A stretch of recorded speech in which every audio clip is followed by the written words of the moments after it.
Good afternoon, everyone. Welcome to another episode of Spilling Tea. I'm your host, Tiffany Daniels. We'll get to the JRC in a moment. First, real brief disclaimer. If you're unfamiliar with the Stop the Shocks campaign or the campaign against the troubled teen industry, all pertinent links are going to be right there in the description box. Should you like to do a deep dive on either subject, you should be definitely able to go ahead and do so.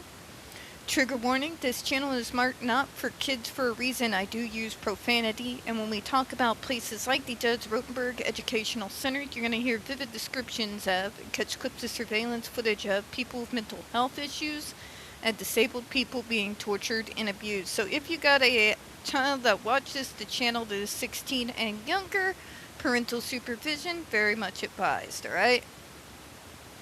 Alright, so we're back to the article in regards to the film that Jennifer Masumba made in regards to what took place at the Judge Rotenberg Educational Center and the fact that she is gunning to try and get it to be featured at the Sundance Film Festival, which would be gigantic.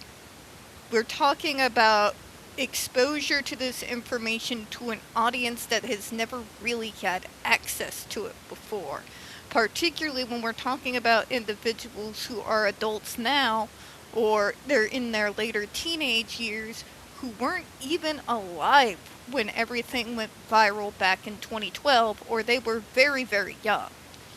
So that would finally get world attention in a way we haven't seen since 2012, when that video of what happened to Andre McCollins went mega viral as close as anything does when you work within this field anyway. So, let me go ahead and we're going to continue where we left off yesterday. It says, crying was also a behavior I got in trouble for. So I had to cry in secret, Masumba said in a video testimony used in an FDA hearing. So, you couldn't even cry about the fact that these people were hurting you. They would cause you to cry and then punish you for crying. And but it's perfectly sane medical treatment. Really? In March 2020, the U.S. Food and Drug Administration banned electrical stimulation devices used for self-injurious or aggressive behavior, but the decision was overturned. I hate to correct you again, but the final rule came out in 2019.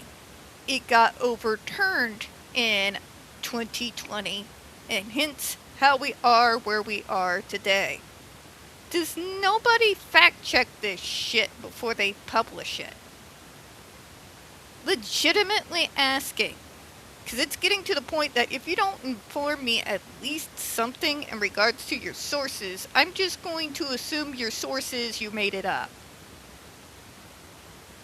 Okay? Fact check. If you are a journalist, you go to journalism school, did nobody tell you fact checking and verification were important? But they don't report the news, they report propaganda. Yes, Captain Obvious, I'm aware. Anyways, let me go ahead and continue here.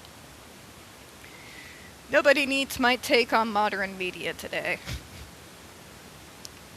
The FDA warned in its petition that the FDA determined that those devices present unreasonable and substantial risks of both physical and psychological injury.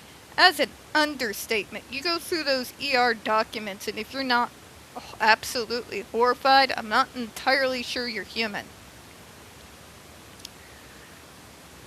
The shocks cause pain that has been described as extremely painful, excruciatingly painful, like a dentist drilling on an unanestheticized tooth, like a bulging and a ruptured disc, 1,000 bees stinging you in the same place for a few seconds, and the most painful thing I have ever experienced, the petition states. But it wasn't just the electric shocks that Masumba said traumatized her. She was also denied food. We've talked about that food contingency program and the special level of psycho that it. Talk about the fact that you had to first throw away each cup due to a behavior, and if you didn't behave all day, then you got that, like, liver slop. People don't realize us autistic people and our sensory issues can be downright painful. If it's between eating, pain, or starving, good majority of the time we're gonna choose to starve. That's why even my mom had limits on how far she would push me. If it really seemed like what I was eating was causing infinitely more harm than good, she knew that it wasn't me being picky.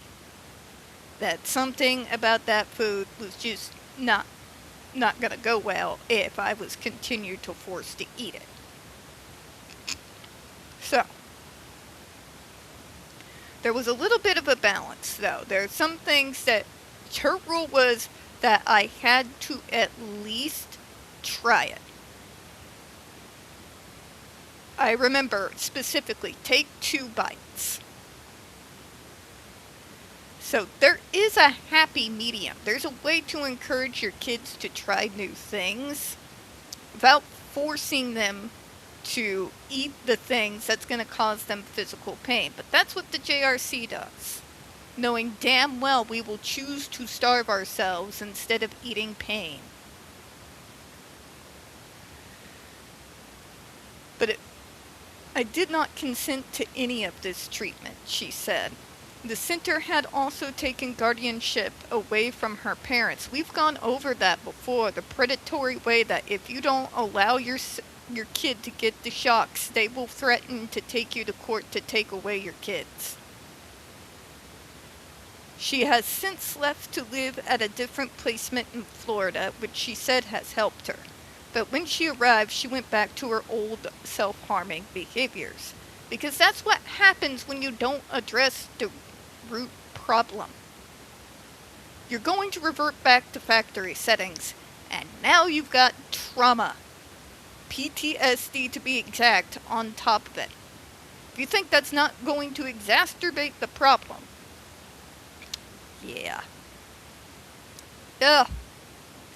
Instead of hurting me, they helped figure out why these things were happening and took time to do so. They helped me learn to cope and self-regulate, and also access to medication that I really needed. In 2021, December released a book called Shouting at Leaves regarding her time at the center. She also shares some of her story on TikTok. I have a life now, she said, and here's some of our protests. And yes, they have gotten smaller over the years because most of us that are the advocates that are a part of the movement, we're not made of money. No. In the documentary trailer, Masumba looks back on her time at JRC. I have no idea how I got through all that, she said. As a fellow survivor, though not of a school, tell me about it. How the hell I have managed to still be alive continues to elude me every day. Sorry, I did not mean to make that about me, and I don't know how to use the edit button, but it's my way of sympathizing with someone by relating it to something similar that I've been through. Doesn't mean I'm trying to center myself, it's trying to show that I understand by telling you about something similar that I've gone through to show that I can sympathize. That always gets mistaken as selfishness. Looking at you, Tony Atwood. Don't even get me started on Dr. Cohen. But she also recognizes her accomplishments since then. Her own music is included throughout the documentary. She's a virtuoso on the guitar, by the way, folks.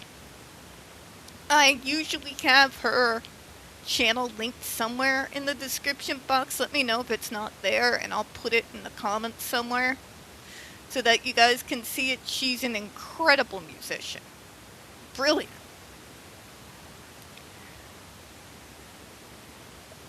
Over the years, she's used vlogs to help her understand she needed to use different facial expressions when talking rather than always looking mad. She also joined church worship band to help her make friends.